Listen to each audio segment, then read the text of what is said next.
The report came in just as the sun began to dip below the horizon. It painted the sky in bruised purples and burnt oranges across the valley.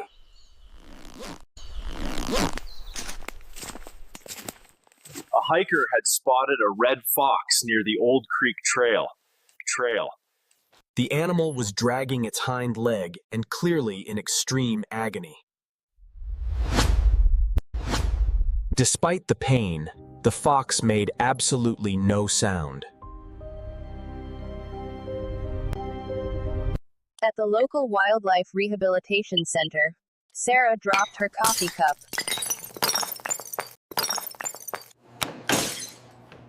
She immediately hit the emergency alert button for the volunteer squad.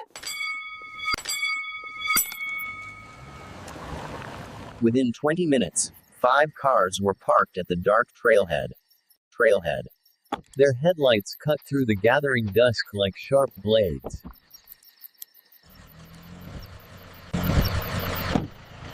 Among them was Mark, a veteran tracker with years of experience. Jenny, a college student studying veterinary medicine, joined him quickly. They geared up in silence, checking their heavy equipment packs. Headlamps, thermal scopes, and capture nets were distributed among the team. The air was biting cold, typical for a late November night.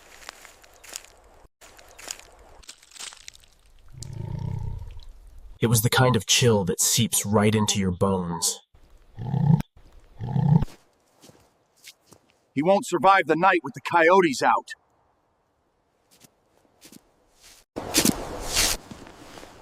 He paused to check the wind direction with a wet finger.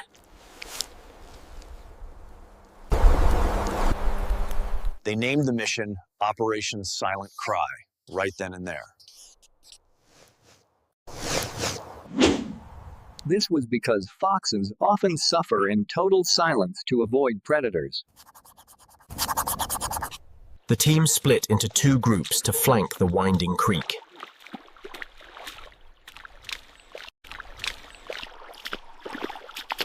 They moved stealthily into the dense, unforgiving underbrush. Every dry leaf that crunched sounded like a gunshot in the quiet. They knew the fox was terrified and hiding somewhere close.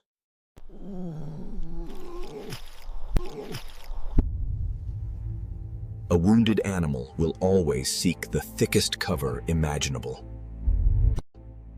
The darkness swallowed the forest quickly, turning trees into shadows.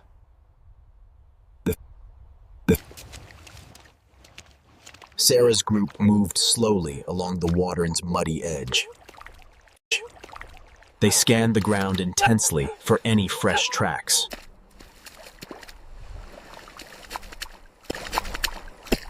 "Here," whispered Mike, pointing a red beam of light downward. The light illuminated a small, distorted paw print in the mud.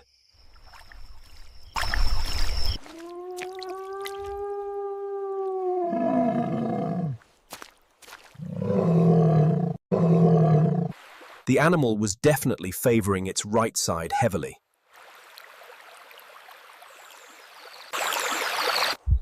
They moved forward, hearts pounding in their chests. One wrong move would send the fox bolting away. Hours passed, and the temperature dropped near freezing.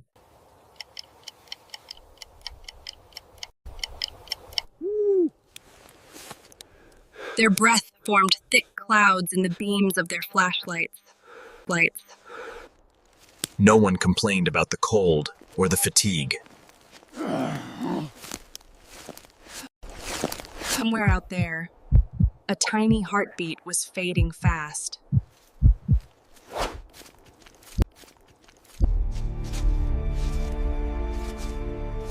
They knew they were the only hope this creature had. Around midnight, the radio finally crackled with static.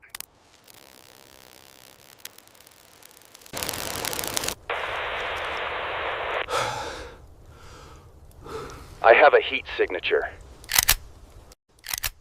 The team froze instantly, killing their lights to remain unseen. They relied solely on the thermal imaging to see ahead.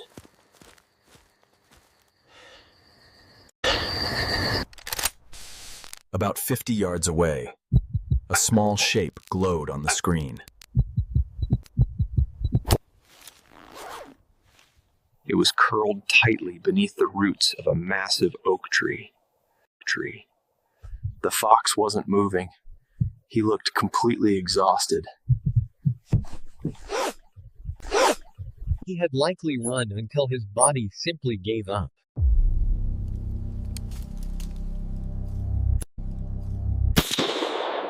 The volunteers regrouped using hand signals to coordinate a perimeter.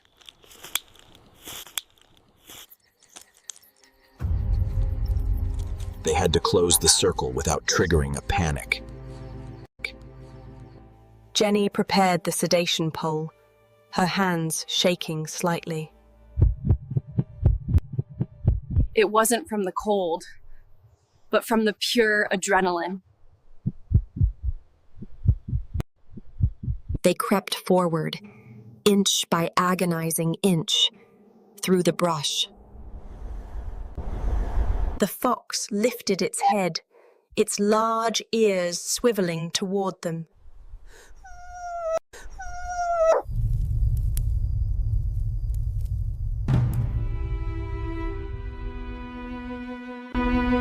He tried to stand, but his back leg collapsed immediately. He let out a sharp, quiet exhale of defeat.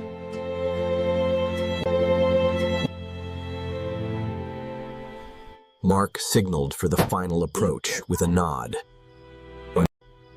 As they got closer, the fox bared his teeth defensively.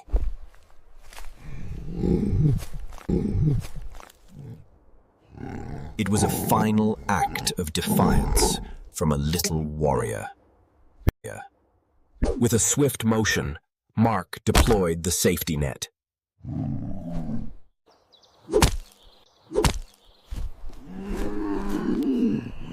The fox thrashed for a second before going limp.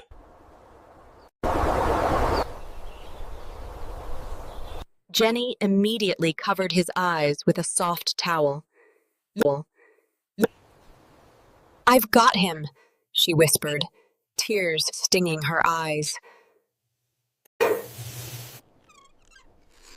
"You are safe now, little guy," she promised softly.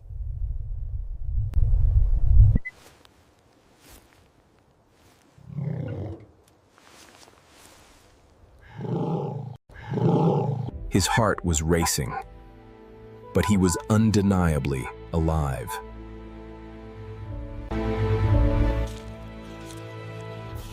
The trek back to the cars felt strangely lighter now. Back at the clinic, X-rays revealed a clean, fixable fracture.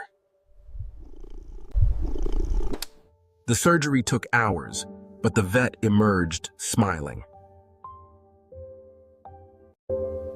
They named him Phoenix, for rising from the ashes of death.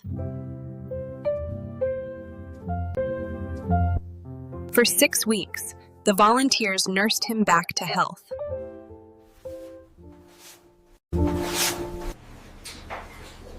His dull eyes turned back to a bright, intelligent amber. Finally, the day came to return him to the wild.